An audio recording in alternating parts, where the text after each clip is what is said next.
What's up, Brian? How you doing, man? Good, Jeremy. How you doing, bro? Good. So year two, what changes for you for spring ball? Imagine, you're still teaching a lot of basics, but yeah, how much more groundwork do you have? How much more can you build on? I'm definitely at a different point this time this year. Having gone through a full calendar year of work and getting to know the roster, getting to know the staff. Building off of what we were doing toward the end of the year. Last season.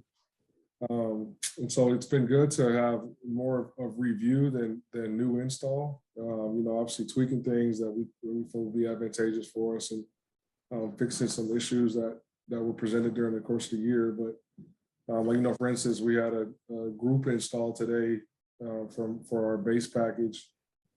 The one that now you're able to sort of get the big picture out there to everybody, so everybody can hear what the D line is doing and what they're looking at, or why the secondary is rotating the way it is, and why we're calling certain calls.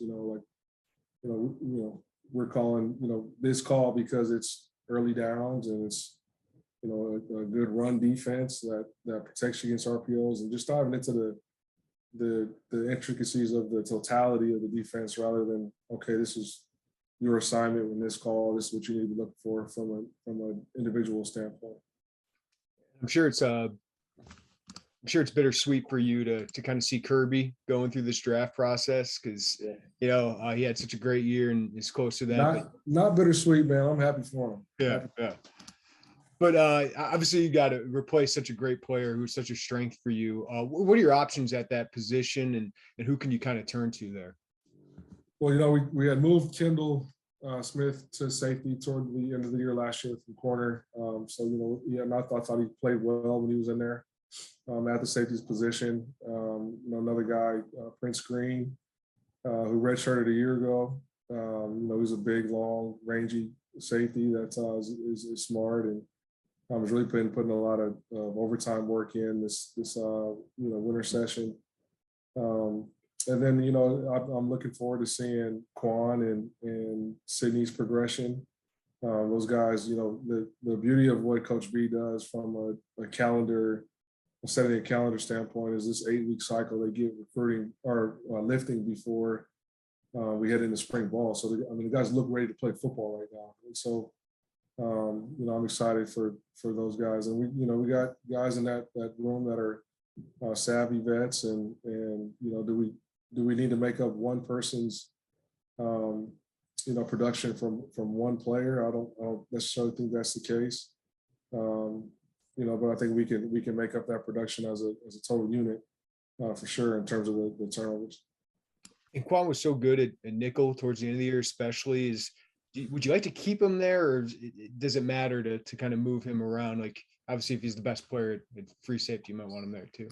Right. That's the kind of the beauty of springtime and going through fall camp. But we're gonna mix and match those guys all over the place, throughout the course of a practice, just because they where they are within the understanding of the scheme, and also trying to figure out what we need to do to get guys in the right spots.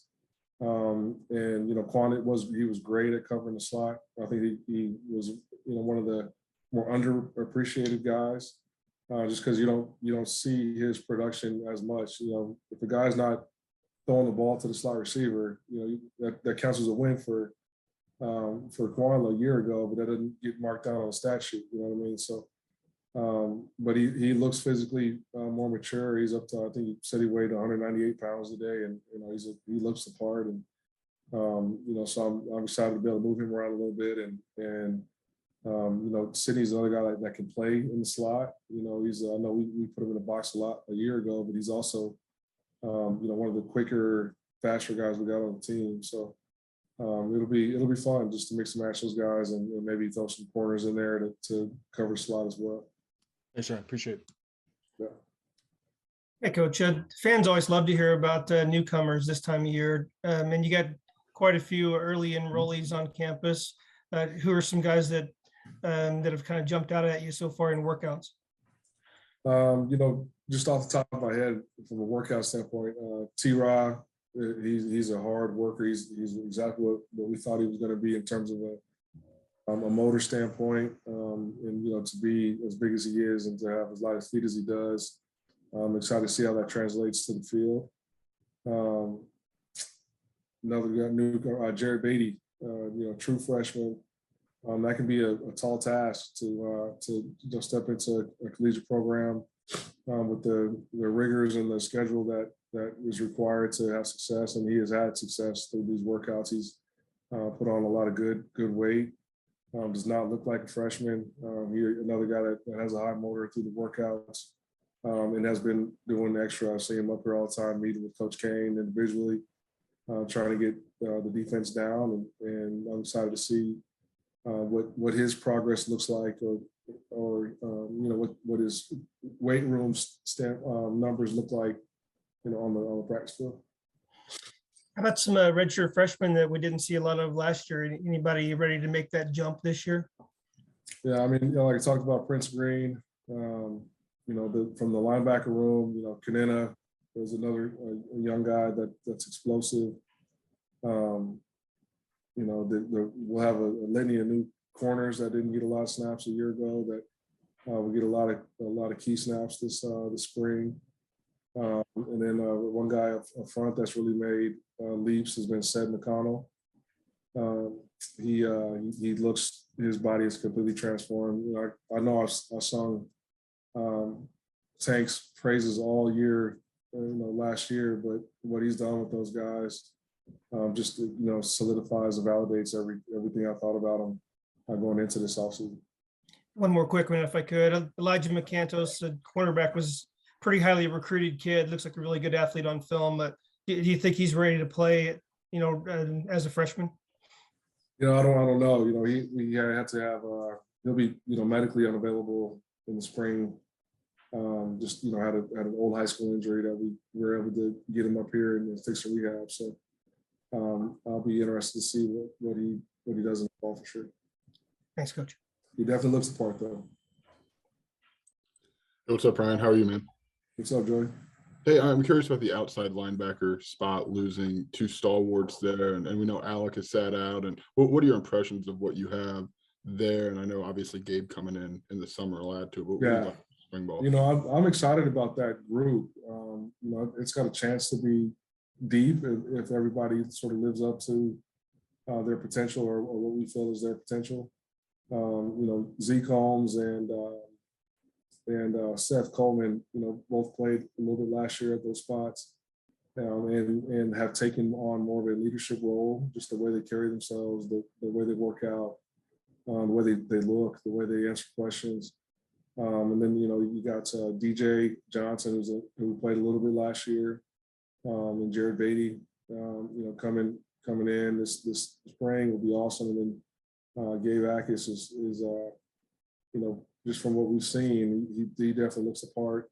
And so, I'm excited for that group, and Coach Kane's done a great job with those guys and getting them to play consistent. And he's done a good job of recruiting to that position as well, just getting length and size on the edge for us. And then you guys, I know Jeremy had asked about the defensive backfield, but kind of replacing the spine of your defense, losing Rod, losing Jake, losing Kirby. How do you go about? I mean, it seems like a lot, but is it as much as it seems like to me? Like, what's the process of kind of replacing? It's weird. Obviously Rod had a lot of meaningful and a lot of good production for us. But when he was out, like Calvin Avery flashed heavy at times. And then, Vertus Brown, when we brought him from offense over to defense, especially in that Iowa game, he had to play a lot. And I thought he played well that game. We added T-Rob, and again, I'm excited to see what he does in the spring. And then, the Mike backer, it was an awkward year because Jake was hurt, pretty much halfway through the year. And so you got to see the emergence of Tariq. And he played lights out. So, it doesn't feel like – it feels like you have a veteran there that's played well and has got a lot of experience. And then, we just talked about Kirby and obviously the amount of turnovers that he was able to gain for us was huge. But I just think we need to – if we have another guy get 5 picks, I'll be happy as heck. But it just doesn't happen every year. You know what I mean? But if we can spread those out amongst the group and get more, I think we can get more turnovers this year than we did last year. Just being another year in the system and understanding what we're trying to do conceptually, and just having another year of football IQ and getting those football one-on-one lessons from Coach B. So obviously we're going to miss a lot of those guys, but that shouldn't deter us from getting to where we need to be defensively. And then the experience Taz got last year, I mean, does that help with, as a potential person to slide in there and replace Tony opposite of Devin? Absolutely. You can't teach experience, so anytime you can get those young guys on the field and get meaningful in-game snaps, it's huge. Just to calm them down, to get them comfortable, to slow the game down for them.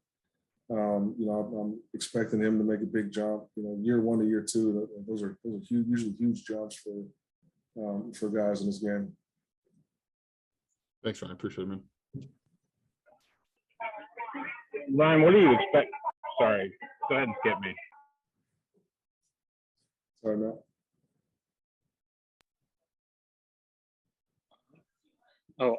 Sorry, Ryan, can you hear me? Yes, sir. How you doing? Gotcha. Hi, I'm Andy I'm going to be the new writer from Decatur. Nice to meet you. I guess just kind of start this time around in spring, kind of having your second year, does that kind of create a different starting point with all the guys? And if so, does that kind of allow you to do differently this time around? I'm sorry, Andy, I didn't get the second part of that question. Oh, no, it's good. I guess this being kind of your second go around with a lot of these guys in the spring, does that kind of change the starting point for you guys this spring? And what does that kind of allow you guys to do differently to spring camp than last year?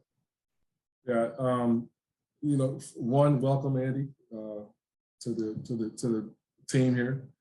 But there's definitely a different starting point. But at the same time, you still got to start from day one install. Now that day one install looks a little bit different this spring than it did last year, just because I feel like we've got a better understanding of who we are from an identity standpoint. And like I said, it just allows you to dive deeper into the totality of the defense and getting everybody sort of aware of the whys from a unit standpoint of why we're doing things. And then, hopefully what that looks like is we'll be able to move on to different installs at a faster pace than we did a year ago. And so you can start getting to more of your situational defenses and growing some third down packages or red zone goal line packages as well. Hey, Coach, this is Kendrick. Can you tell us how Shaman Cooper's looked early in workouts? He was a highly touted kid coming out of high school. How has he looked so far in workouts? Hey, Kendrick, how you doing, man? Shaman he's a guy that's going to be consistently showing up to work every day and giving it everything he's got. He's, pound for pound, he might be one of the stronger guys we have he is one of the stronger guys we have on defense. And so it's just, for him, the spring is going to be huge on taking advantage of the reps and competing to try to gain and solidify a spot. Ryan, let's try this again. Apologize, but what are you problem. expecting out of Calvin Hart, and how maybe you can slowly work him back in after an injury like that? Yeah, I don't even think we need to slowly work him back in, man. He attacked the rehab process. He's been cleared by the docs, and obviously they know, in spring you don't want to rush a guy back, especially a guy that has the potential that he has. So CJ has been doing great. I'm excited I know he's excited to get back on the field. Obviously, we'll be smart with him, especially early, but he's got the green light to go, and this offseason he has. And I wanted to ask you, you kind of mentioned the nose, the depth you have at nose, but specifically with Burgess and Calvin, just can you foresee them playing with the weight that they're at right now at the nose, or is that a work in progress still as you work through spring ball and then maybe through fall camp? I think for everybody, like the weights are always a work in progress. You can always go one way or the other if you're not paying attention to it. Obviously for those guys, they've got to have good weight on them. They've got to be able to play multiple snaps and at an effective rate. I mean, it's the nose guard, right? Like you're standing right in front of the center every snap. So they understand how important that is, and they've been doing a great job with Tank and his crew, and with Jade and her crew with the nutrition department. So we expect those guys to be pros and act like pros and be ready to go when the time comes. Ryan, I had a quick another personnel question. Cornerbacks, you had all those freshmen come in, and they seem like they all bring a little bit of talent. So we haven't seen most of them. So what does each of them kind of bring to the group, and what are you hoping to see out of them this spring? Yeah, I mean, they know, from day one, our first meeting, I kind of had all those guys stand up and say, listen, this defense is counting on you guys to pick up where we left off, and somebody's got to step up into that starting role, that leadership role, and be able to make plays for us. So I'm expecting them to do just that. They understand the defense. They're all of them are smart kids and work hard. So it'll be interesting. I'm excited to see the competition there and to see where that group goes and what that means for us defensively. I know you didn't recruit them, but what do you make of the talent of that group? And did anyone catch your attention last year? I know Tyler and Daniel travel with you guys. Yeah, like Tyler and Daniel traveled. DD, when he was available, you can tell he's a smart, headsy player. All of them have really good ball skills. They can all run. And all are good kids. Like I said, from a character standpoint, and they're all tight with each other too. So, like I said, the competition is gonna be fun. Thanks, Ryan. Yep. Ryan, I want to go back to when you first met Keith and Johnny a year ago, and just maybe how far those two have come over the course of that year. They feel like they could be kind of pillars for what you guys want to do defensively. Yeah, they're going to have to be pillars for us, and they have been, through this winter workouts.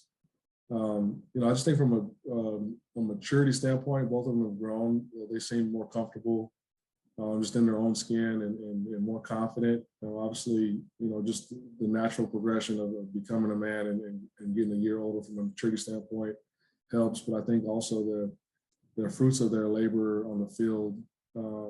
And the success they had at times on the field sort of breeds confidence, allows for confidence. And so that confidence and that play has got to be huge for us. It's got to be infectious for us, from a defensive standpoint. And hopefully that helps put us in position to be in the win column. And then one silly question for clarity. Is Shamond inside or outside linebacker? He's playing inside right now. Okay, thank you. One more quick one, Ryan. You lost some of your top edge rushers, Isaiah Gay and Owen Carney. How do you feel about the outside linebacker position heading into spring ball? And are you looking for somebody to step up and fill those shoes?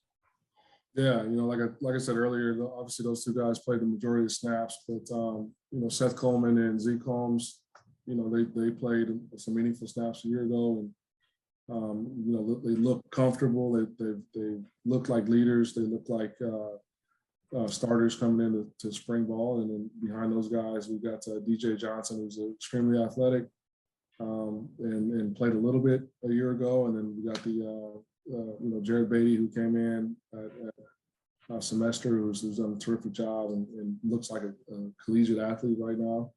And then we got Gabe Akis and coming in the fall, we'll count on, and also Alec Bryan, who sat, from a transfer standpoint last year. That he kind of reminds you of Owen Carney, just the way he's built. And so the spring will be huge for him, but I'm confident in that group, and I think we might be deeper than we probably were a year ago in that room. Thank you. Ryan, Tank was pretty glowing about Prince Green in the winter conditioning and the mat drills kind of thing. Is that somebody you're excited about in your room? And how do you feel like that may translate to the field come spring and maybe fall camp? Yeah, I'm excited to see what Prince is going to do because of, like you said, because of what he's done, this semester. I see him up here, more than I did during the fall, just trying to get extra work. I think he's been up shoot almost every afternoon, just watching film. His body looks different. He's more confident, more comfortable. It's hard it can be hard to leave home and be out on your own in a completely different environment. And so I just think he's more comfortable now. The guys in that room have embraced him and are confident in him as well. So I'm excited to light a fire under him a little bit this spring and baptize him into what we got going. Thanks, Ryan. Appreciate it. Right. All right, thanks, guys. All right, good to see you guys. Thanks, Aaron. Thanks.